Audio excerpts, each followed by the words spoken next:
Hey,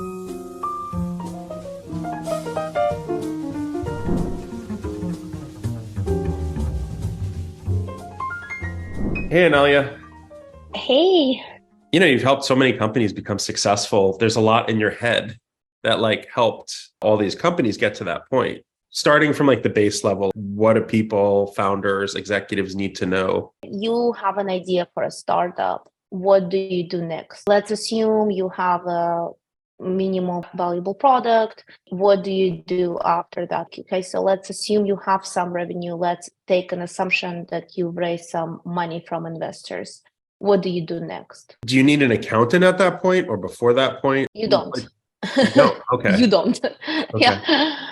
When you are a startup and you have some kind of product, an idea in a space that you are confident in, that there is a problem that you are definitely going to resolve a lot of pain points. Let's assume that this is where you are. Let's assume you have some customers who are paying you. Let's assume you've raised some capital from investors, not a lot, but enough for you to sustain for next, year and a half or whatnot. Then what is your actions? What are your actions in this case?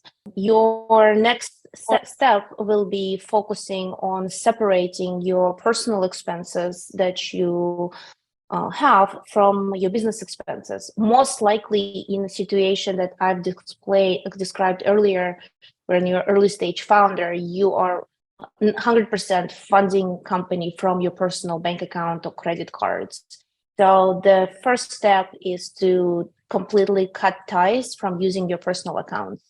So your first step should be company's incorporation. You file articles of incorporation, you save the name, you issue stock, most likely it's 10 million shares at par value 0.0001. That's your articles of incorporation. Step 2 would be to obtain a federal tax ID. That one is very easy. You go online to Google federal tax ID, go on a government website. It takes 10 to 15 minutes to complete the form online.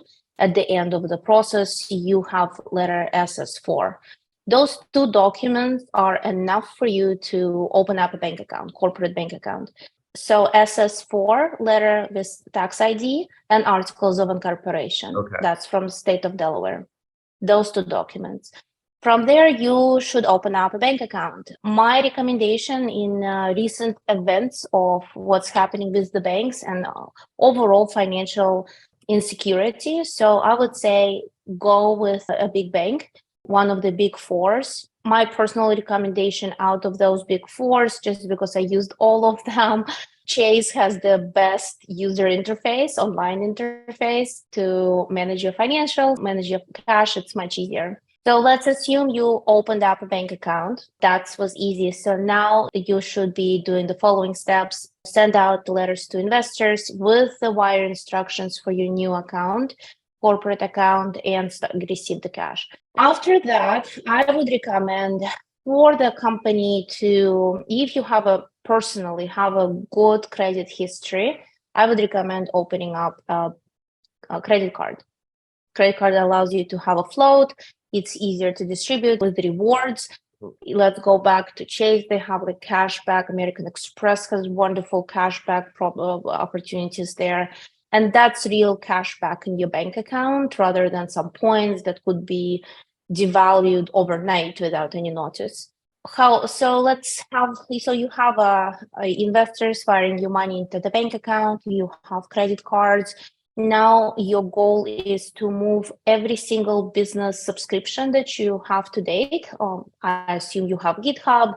I assume you have Atlassian software, whatever the software development tools you have, move it to the credit card. Your credit card is set up. Next step is to figure out how you want to play your people you work with. So you make sure that every single person you work with, let it be contractor or full-time employee, part-time employee, intern, any of those, you have IP assignment agreement. You send them out, you have them set up. After that, you want to protect yourself from another side is IRS. You need to ensure has collected their tax ID, social security numbers that you need at the end of the year. It's just part of the onboarding process, but you just need to validate, double check that it's all done there completely.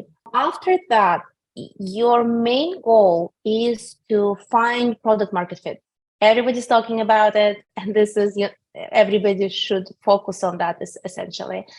My advice for this stage of the company development, stay lean as possible. It might take you months, maybe years to find your PMF. So your goal is to sustain and survive until you find that pain point that people will line up to sign up for you to use your product, paid especially. The difference here, let's say you have found, let's find it magical time and date in the life of your company, you do hit PMF. That's when you start seeing extreme user onboarding, the organic growth.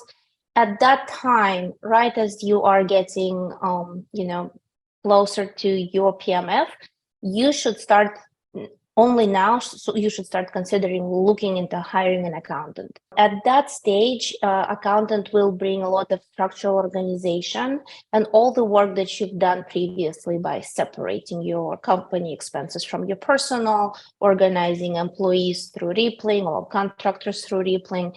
You will now have enough data for the accountant to come in, organize, set up an accounting database, and give you some guidance and structure. Up until that moment, all of your expenses should, they're pretty straightforward. For an accountant to come in and organize everything, it will not take a lot of time, especially somebody who's worked with, startups or early and has an experience in that. An accountant will be able to connect bank accounts to your accounting database, all the records, structure it. And at that point, especially if you are a venture-backed company, your accountant will start making adjustments to move you from cash basis reporting to accrual basis reporting, or in other ways, US GAAP. US GAAP, just to give us some light on this, US GAAP is when you recognize your expenses and you recognize your revenue when it was earned or when the services were provided, not when the cash was deposited in the bank account. This is very important because you want to report to your revenue as a consistent growth rather just ups and downs when cash deposited. That's why we want to do everything on accrual. So you mean like if someone signs a document and says, I owe you $10,000. So what that means money? Yeah, so that's right, Daniel. So when somebody signs a document that they want to, let's say, use your software for $12,000 for 12 months period starting June 2023, you're essentially recognizing $1,000 per month for the next 12 months. That's accrual method of accounting for revenue recognition. There is a little bit more complexity, of course, that comes into what's method of the sale it is, like what is the delivery consistent, or maybe there could be a progress billing. Let's say you might deliver 30% of the product, you'll get 30% payment. There is some nuances, and that's why you need an accountant to help you to determine this. Most likely it will be straight line amortization of the revenue. That's when out of 12-month contract, you'll recognize $1,000 on a monthly basis. For a $12,000. So you're right, 12 months, exactly. With that in mind, so let's track back to your company. Your company is hitting PMF. You have now salespeople who are doing sales, and everything looks good from the operational perspective. Now, what's the goal is to optimize and connect salespeople to your finance department. Your salespeople probably will sign up with HubSpot, something cheaper, or maybe Salesforce, something more expensive. That's where you'll have a good overview of your pipeline. From there, though, the salespeople, of course, nobody signs 100%. Nobody signs a standard contract ever. All contracts are subject to negotiation, different terms, and that's where a bit complexity comes into the finance world. How do you recognize revenue? How do you structure it? How do you report this correctly? So with that, you will encounter a lot of back and forth between sales and finance, trying to figure out what the value of each contract and how to properly record it. Who's going to send out an invoice? Who's going to make sure that the invoice is collected? Whose job would it be? Traditionally, all of this is very manual conversation. It's going to be clogging everyone's emails. There is going to be a lot of there is going to be a lot of chatter about this. And what I've noticed after working with over 750 startups in the last 10 years is that becomes a blocker in operations. How people traditionally were resolving this, they were just adding more labor to the process. So you'd hire another bookkeeper or junior bookkeeper who would read contracts, send out invoices, does follows up, collections, reaches out to your customers, sends PDFs over and over, trying to get revenue into the bank account. So salespeople create revenue, but finance people make sure that created revenue hits the bank account. And that's kind of what we are solving with Just Paid here. We are automating this workflow around converting sales orders by sending, like, let's say a salesperson signed a sales order, they send it to Just Paid, they just email it. Just Paid reads and understands automatically all of those contracts, generates invoices. Those invoices immediately sent out to the customer with the unique payment link, so the customer can settle it right away, and funds are transferred back to your bank account.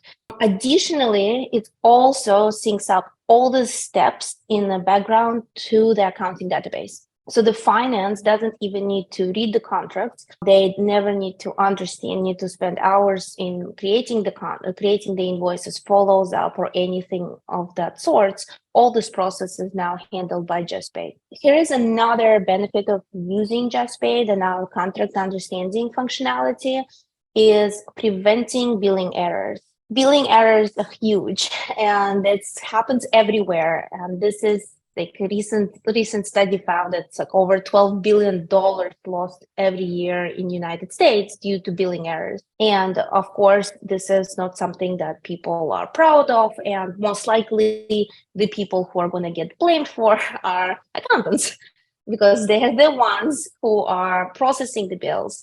And So here is a error. What does that even mean? Does that mean you overcharge somebody, you undercharge somebody, or somebody overcharges you or undercharges you, or you're just sending out money accidentally to somebody? Like, what is it? What do you see most commonly out there? And like, what does it mean? Right.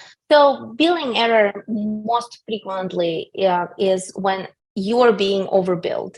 When you're being underbilled, while it is still considered to be a billing error, this is in your favor. This is not something that we try to, usually we're not trying to complain about being underbilled. Another billing error is when you're being billed outside of the contract terms. And the third one is when you're being billed for the items you did not agree upon. So that all comes in a contract. Your contract will determine go live date and termination date. It will determine the cancellation terms. It will determine unpaid interest on unpaid invoices. It will determine items you're being specifically billed for. That's what billing errors are. In an example, when you have a, let's go back to this imaginary company that we were talking earlier. The CEO would have already a team of maybe 30 people at this time working actively and engaging with a lot of providers, suppliers, vendors, anybody like for marketing, for sponsorships, for influence advertisers, anybody, could be lawyers.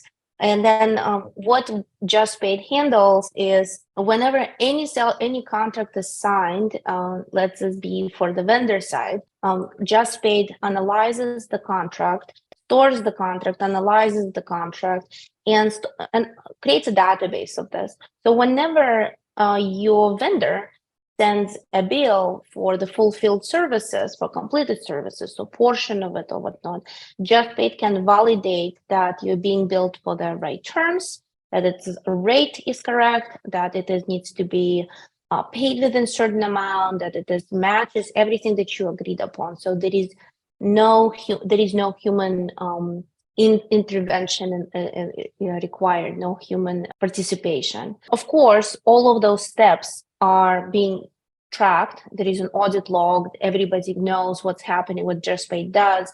JustPay also follows up with the vendors when there is a billing error, that there is something happening outside of the contract terms and they need to fix that. JustPay also follows up with your customers when the invoice hasn't been paid and we need to collect this revenue. So that's kind of what we're focusing on. Let's move fast forward. You built a great company. You have, $100 million in ARR. You have years of experience. You have years of customer data.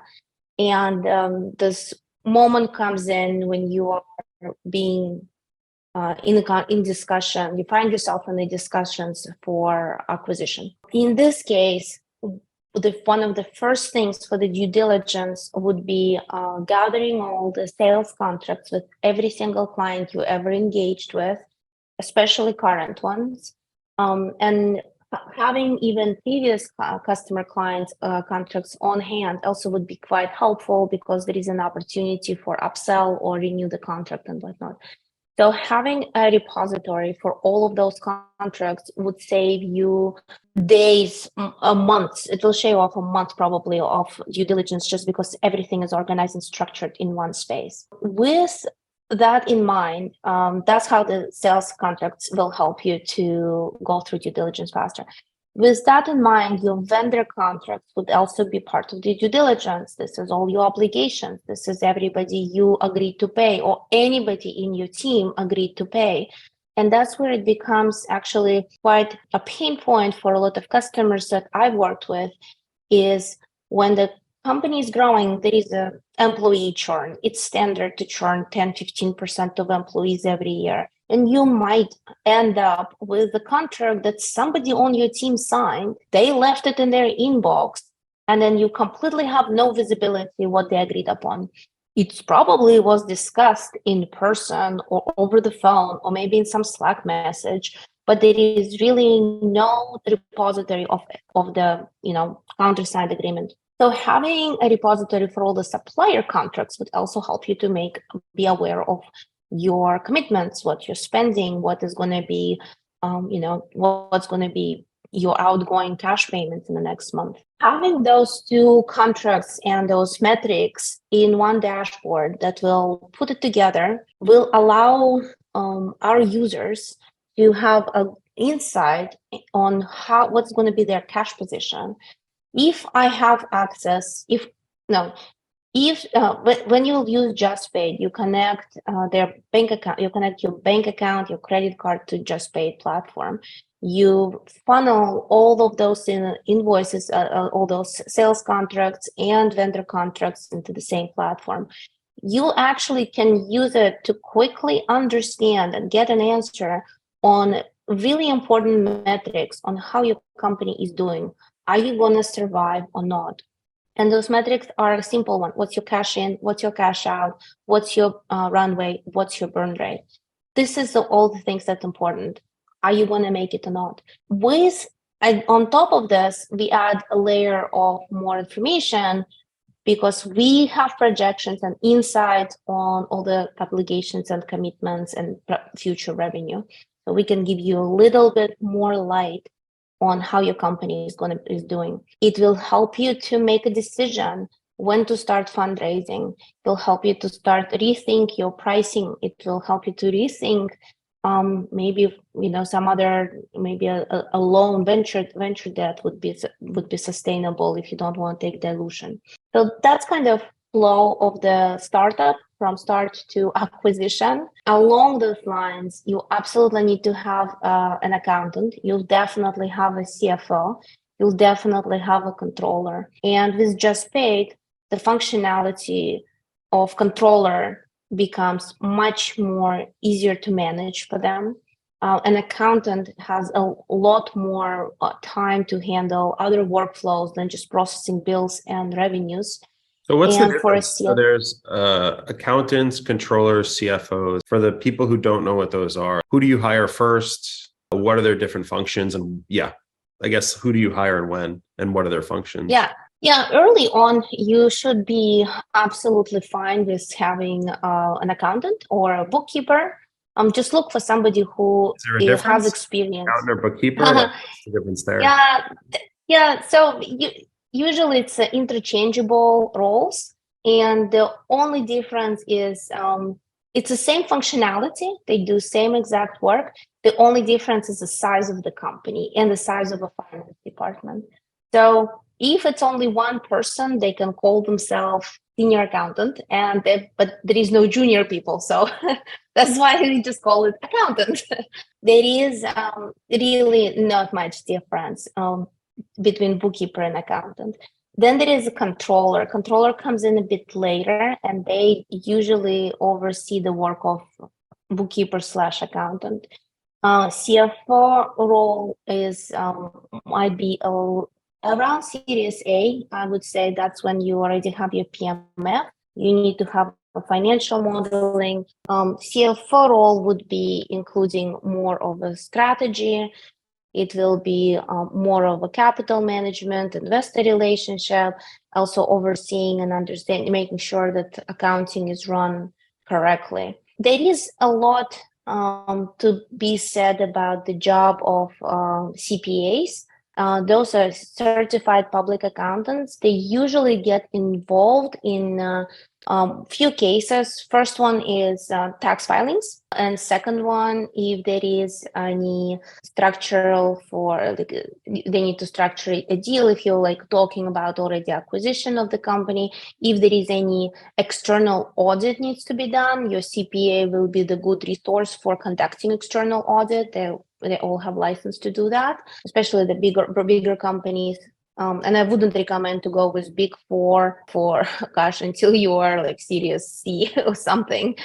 Don't need to spend this much money. And CPA's role also comes from to understand the methodology of how your expenses and revenue is booked.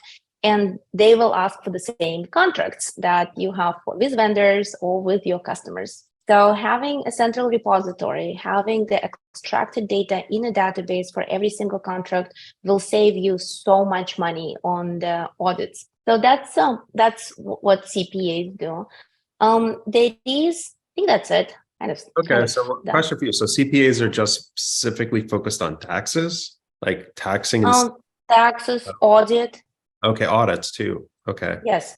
Yeah. And then controllers, I guess, what's their role? They just oversee stuff. That's it. Controllers oversee the functions of accounting department. They make sure that data has full integrity, that all the accounts, all the transactions are classified correctly, that there is amortization, depreciation schedules. It's all about controls and preparing company for external audit. That's the job of a controller. It's more about setting up processes to ensure that if there is an audit, let's say it's for due diligence, for fundraising, for IPO, for M&A, that everything could pass the external overview. Got it. And the CFO just oversees the controller or all of it, or do they? CFO will have conversations with controller. That's part of his office. Additionally, they will also it will be more about strategy. It will be more about unit economics. It will be more conversations about churn. It will be integrating sales and understanding their pipeline and using that pipeline in historical pipeline numbers into the future projections, how fast company can grow, will grow, understanding the marketing and the cost of marketing into the cost of acquisition, how does it affect what's ROI on marketing spend. It's a lot more strategy and understanding of business investments in business investments into operations, and how does it affect the company growth. Got it. And you said it's around Series A. Would you recommend full-time CFOs or part-time CFOs for Series A? Or Part-time CFO. can you get away with Series Absolutely. B? Or you think that that's a bad move for like a startup to hire a part-time Well, CFO? part-time CFO, you will be absolutely fine through Series B. Post Series B, you already need to have somebody managing this for you. As a CEO, won't have nor expertise nor capacity. So, and the CEO's job is not to run the finance department. CEO's job is actually to run the company, not just one department. And at that time, usually CFO will build out the accounting department. You'll probably will have 2-3 people on accounting in-house. You will outsource quite a lot of the work to a third-party accounting providers, bookkeeping firms, just to have a redundancy. With accounting, like especially if you don't automate invoice generation, if you don't automate the sales order conversion into revenue, if you have a complex workflow around approvals of the bills and payment settlement, you definitely need to have a redundancy. And that's what pretty much Office of CFO would have that. The bookkeeper will have access to payroll, then controller will have access to payroll, CFO will have access to payroll. So if accountant is sick, cannot run it, then there is 2 other people who can quickly log in, approve everything, approve PTO, approve reimbursements, and move on. There should not be absolutely any distraction, any interference or interruption in payroll process. This is one of the bad signals for a startup to have interruption in payroll. Employees start feeling shaky, uncertain, doubtful. That's why we want to prevent that. So we have to have redundancy. Okay, so that's have you, I guess in startups that may happen, and that's where you see issues where startups are not making payroll. Don't be a founder that doesn't make payroll, is what you're saying. Yeah. Or like make it on time. So having an accountant help you with that is, I guess the accountant doesn't help with payroll at all, or do they help? So who helps with payroll? They do. The accountants does payroll. They do onboarding, offboarding. They do running payroll on time. They do PTO management in terms of making sure that all these accrued vacations that they are sitting on a balance sheet, and that's a key to part of acquisition. So when an acquirer talks to you, they will ask you about all the liabilities, and that PTO is a liability to your employees. And you need to make sure it's displayed correctly on your balance sheet. So make sure it's there, make sure your accountant is aware. But as soon as you have like CFO or controller or even a bookkeeper, they will be able to handle this. It's all going to be there. Got it. So, okay. Yeah. One other question for you. So does an accountant, like hiring an accountant is a big deal, is what you're saying, because you need someone that's reliable, that's going to be consistent. Like people that are doing startups, like how do you find someone? Say this theoretical startup is in California and they're trying to figure out who to hire. Is it someone that has a CPA degree? Do they have an accountant degree outside of a school, or do they even need a degree? Is it someone that has like a good history record? Like what makes a good accountant, and like the signals for that person or team? Like, is it a team? Is it a person? Right. So the CPA is a license. So it's like being a lawyer. You need to pass a bar, and then you're a CPA. Most CPAs, surprisingly, they don't know accounting and bookkeeping. So they mostly work with taxes. They work with general ledger. They work with tax code. This is what they know. They don't know how to run accounting database, how to properly record transactions. They only work with the final results. So if you are, let's say, in California and you are looking for somebody, if you're lucky enough and you have a network, somebody who is already run a startup, my best bet would be to ask those people, somebody who is an operator, who already has experience, who maybe went through few firms to find a good fit for them. If you don't have that access, and next step, I would reach out to your investors. people who you have good connections with, who invested money into your company. That will be your next step. If you absolutely don't have that as well, however, in our imaginary company, we do have those. But if you don't have that, then I would just go directly to LinkedIn and look for an accounting firm, somebody not too big, absolutely not, but like they need to have redundancy. That's the whole purpose of having the third party handling this for you, and have conversations with them. You need to understand scope of work. What do they do? What's their approach? How do you communicate with them? How frequently do you get reports? What's their timeline for everything? What's their methods? How much software they leverage to get their job done? Because essentially you don't want to be paying for somebody manually keying in anything into your database. You want somebody who knows how to use new technology to get their job faster.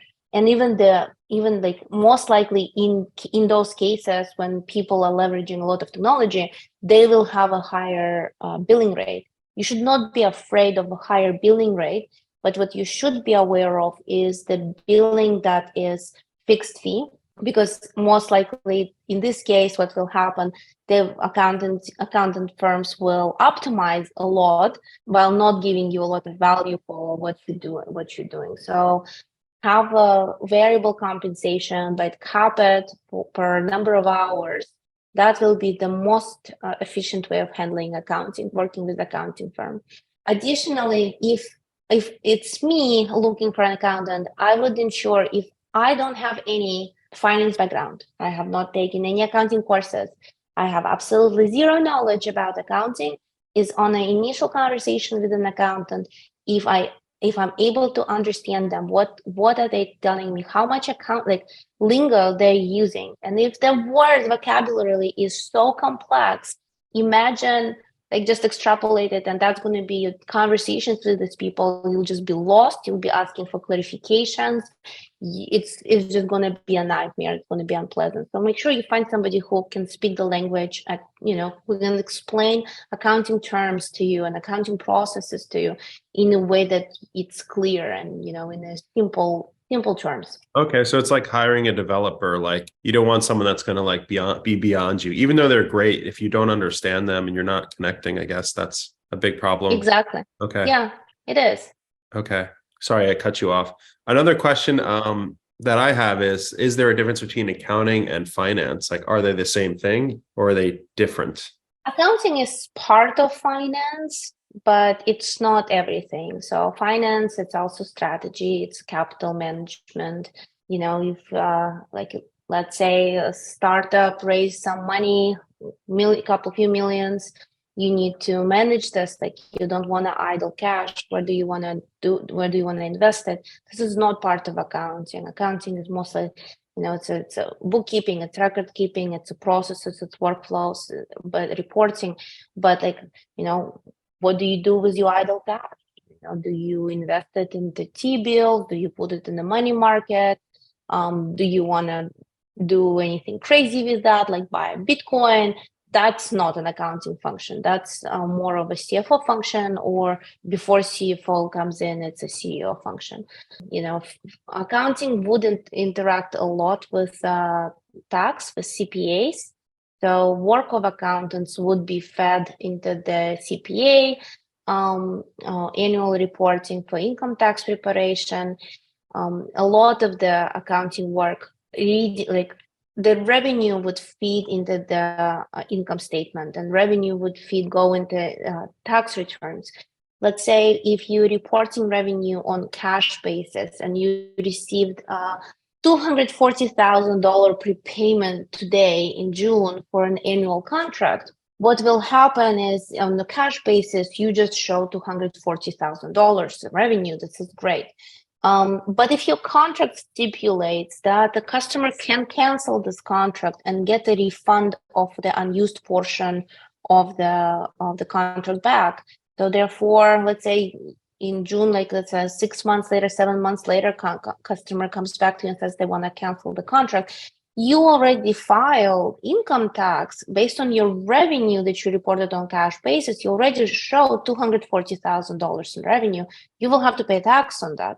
Reading those contracts, properly recognizing revenue will help you to pay tax only on revenue that you earned. That nobody can take it away from you anymore. So if in January the contract is canceled, you'll refund unused portion of the contract, about 5 months left. You will not pay tax on that refund portion. That's why it's so important to keep track of everything that your company were engaged with, like your sales, your vendors, how much of this liabilities, because it's going to be part of M&A, how much of it is revenue, because it's also going to be part of M&A due diligence.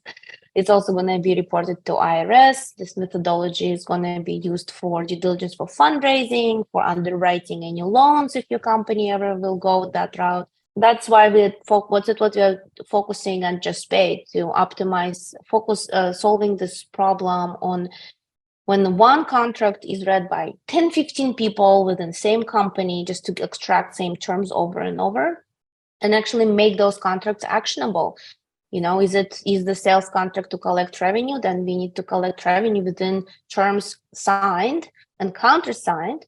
And, if it's a contract for a supplier, that we are not getting overbilled, that, if the contract is for certain amount starting certain date, that I'm not getting a bill 3 months earlier for that or for the wrong amount.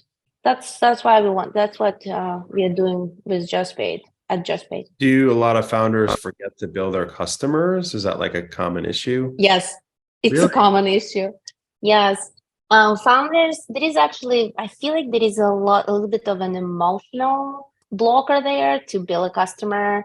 You, as a founder, you want to, when you bill your customer, you want them to be delighted. You want them to be happy to pay your bill. But when the software is buggy, or when the software is not up to standards or what you specifically sold to your customer just yet, it makes it difficult emotionally to send that bill. Makes it very difficult to do collections. It makes it very hard to go back and ask for money. So that's why a lot of founders don't do it timely. Additionally, there is a whole question of capacity. If the founder is the one who is managing all this billing, let's say at this point, it's just not going to be possible for the founder to allocate an hour per day or whatnot to go through all those contracts, read them, understand them, create an invoice, log into QuickBooks database or whatever the database, send out a customer once a week, look through if the customer paid and follow up with for the payment. Now, let's assume you have an accountant who is handling this. This is a little bit easier. However, what happens there, salespeople do forget to send the contract to the finance team because they don't want to be on the hook for whatever discounts they offered. So this is a little bit of emotional human factor involved in there, and that's what we have to overcome. With an automated system, you never really have to discuss what terms you offer to the customer. You just sending out to JustPay. JustPay generates invoices, revenue is coming in. The invoices have assigned sales representative. You know exactly how each of your sales reps are working, how they're performing. But there is really no communication. There is no time wasted on Zoom calls, on sales to finance one-on-one calls. Bit more optimized and streamlined. Got it. Okay. Is there what are the worst pitfalls, violations founders do? Is it going into QuickBooks, messing things up? Is it not communicating enough with their accounting team? As a founder, say they're using JustPay, or say they want to use JustPay, we'll put that aside a second. What are the bad things founders do to kind of shoot themselves in the foot when they screw up their whole company? Well, the big one is when they start managing everything themselves without having any experience. And the big issue is compliance. Actually, that's the worst one that founders try to manage themselves. They start hiring people in the different states without having proper state registration. And then it's going to come back and states will chase you for years. you'll never escape state collections. Another thing is messing up sales tax.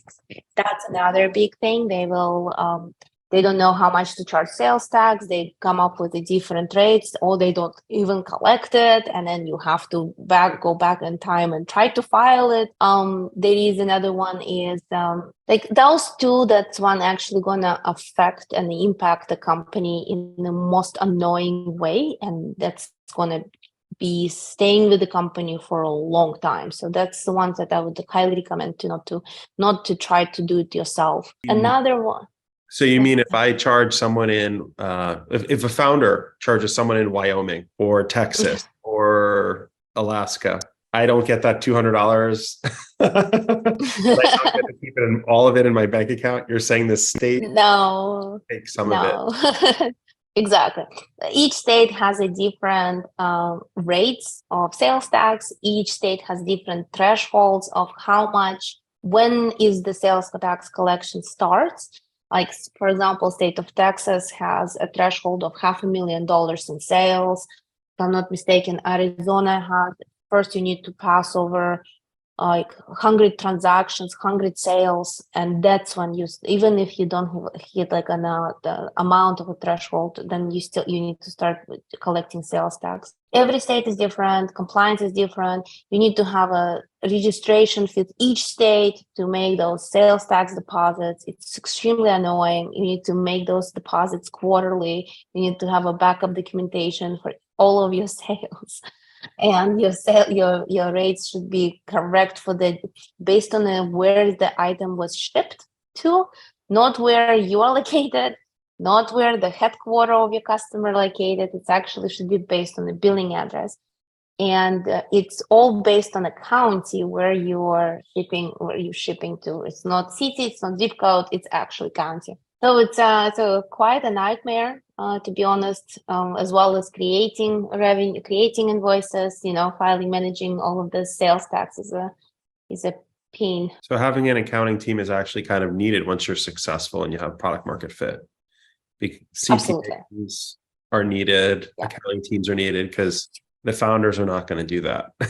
No, and it's good if founders don't have time to do it. They shouldn't. Right. The goal is not to be handling finance tasks or sales tax tasks. It's the goal of a founder is to find people who can handle this in a most efficient way, for good people to work with for a long time, who will enjoy, who will build, who will multiply the efforts of the team rather than, just drag them down. Are there specific accounting teams for different types of corporate entities, or are accountants generally like experienced in all, or is it like case by case per accountant? Oh, you mean like accountants generally? Yeah. So like there's different entities like LLCs, which basically some LLCs you can't have investors. So that means, and then you have like the Delaware C Corps, which you take on investors. They're taxed differently, as far as I know. I could be wrong. I'm not a tax person, so don't take any of this advice. But like, I guess, say you want to do a startup, you want to build something really impactful. So everyone should be doing a Delaware C Corp. If you're hiring an accountant, would one accountant just do LLCs, or have you seen across like your like experience, like accountants do like lots of different types of? Yeah, it's pretty much the same. Okay. LLCs, S Corp, C Corps, it's all the same. The only difference is only on the balance sheet and the equity side. That's when you will see, and there is a difference, of course, in taxation. Okay. But your bookkeeper, accountant, in-house, whoever you hire, they won't really interact with this on a day-to-day basis. It only will be passed through to CPA firm, to your tax accountant, and they will just make proper filings for LLCs like K1 schedules. That's the only thing. And then, if you have your C Corp and you have your employees buying options and you have your investors buying preferred shares, that's the only thing you need to see on your balance sheet on the equity side. LLC won't have that. It will be just a member paid in capital.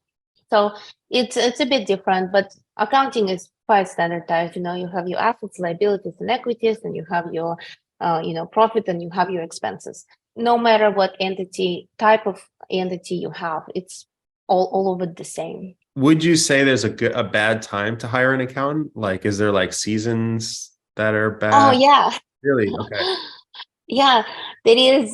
You will definitely not find a good accountant available between January through mid-March, mid-April. That's the tax season. All CPAs are already have engagement letters. They all accountants, good accountants or good firms already have everything set up. They need to work on 1099s, Delaware franchise tax return. They will be reviewing all of the employee forms. They will be working with CPAs to handle all the tax returns. So that's the worst time. The best time to hire an accountant is actually summer, June, July, August. That's when the time is slower in accounting. So you will be much easier to find somebody who will take you on and maybe hire somebody who's usually booked up. You want to have by November, December, you want to have already an engagement letter with the CPA firm who will guide you through setting up, through making sure that do you have any taxable income? Is there like any capitalization of R&D costs needs to be taken in account? Is there in the price transfer study that needs to be done if you have paid anything, like if you have a subsidiary or cross-border subsidiary, or if you have foreign shareholders? This is like all needs to be kind of set up. So hire an accountant in summer, hire a CPA in before the end of the year, and then watch how things like a smooth machine of your finance will just work through the tax season. And that's probably, a good time to just sit down also with your accountant later and just look through the accounts. You actually, my recommendation is make sure you connect with your accountants, finance people regularly. You have a cadence. You want to make sure that if they, if you're busy, it's totally understandable that they send an email, you might not respond, but absolutely allocate a month, an hour a month, or 2 hours every 2 months or something, where you connect and you go through all of the questions that they have, that you go through the profit and loss, that you go through the balance sheet, that everything looks clear, that you have no questions, that you understand it.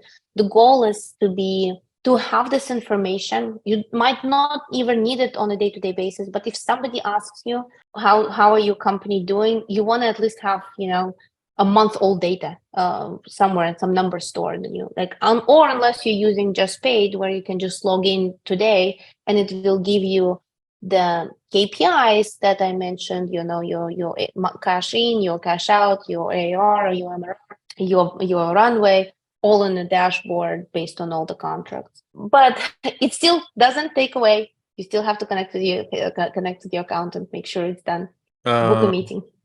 I guess we're running up on time, but I guess for tax season for companies, does it matter? Is it throughout the year? Is it like, how does that normally work? Is it April for everyone? This is for all the new founders there. Yeah. Right. Yeah. So the corporate tax is March 15th. Personal taxes is April 15th.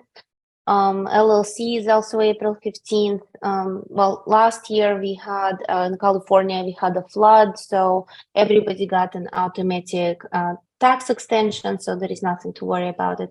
So that's two deadlines to know. There is like January 31st, you need to file your 1099s, February 28th, you need to file Delaware franchise tax. And then remember, for every state you have an employee, every state you have a nexus in, that state now needs you to file income tax return as well. So as you grow, as you have a larger footprint, you have more and more applications with each state and its agencies, sales tax, or let it be, you maybe it's going to be income tax return, board of equalization, it could be forever. So the task list becomes longer and longer, and it's good to have already somebody dedicated to your company, like an accountant or two, who will be handling your growth and supporting you in this. So you can focus on, hiring people, marketing, sales, company, investors, all of that. Awesome. Thank you, Anelya. Yes, thank you.